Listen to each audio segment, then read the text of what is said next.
In today's video, I'm going to teach you how to get a recovery code in Shopify if you ever find yourself locked out of your account or need to add an extra layer of security. Having a recovery code can be a lifesaver. So let's jump right in.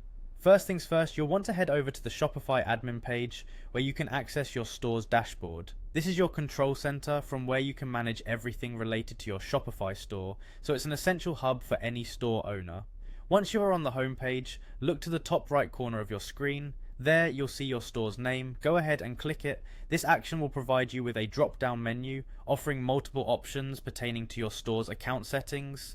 Next, in this drop-down, you'll want to click on Manage Account. This area is where all your account specifics are stored and managed, including your personal data and security settings. It's crucial to familiarize yourself with this part of the admin, as it can save you a lot of time and trouble. After that, direct your focus to find the Security tab. Clicking this will guide you to the Security section of your Shopify account. This page is dedicated to ensuring that your account integrity is maintained, giving you tools and options to secure it further. On the Security page, click on Turn on Two-Step.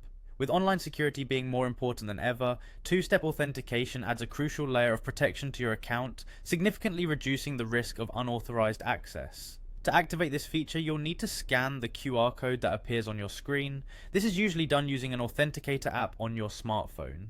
These apps, whether it's Google Authenticator or any other similar service, will generate the codes needed for the two-step verification process. Once you've scanned the QR code, you'll receive a confirmation code. Enter this code into the designated field on the Shopify page. Doing this correctly will prompt Shopify to send you the recovery code. Make sure to store this recovery code in a safe and accessible place, as it will be used if you ever run into issues accessing your account. Finally, with everything in place, you're going to want to click on Turn On. This confirms and completes the two-step authentication setup, doubling down on the security of your Shopify account while providing you a recovery code in the process. And there you have it. That's how you can quickly set up two-step verification and get your recovery code in Shopify. Thanks for watching, and be sure to check back for more helpful Shopify tutorials.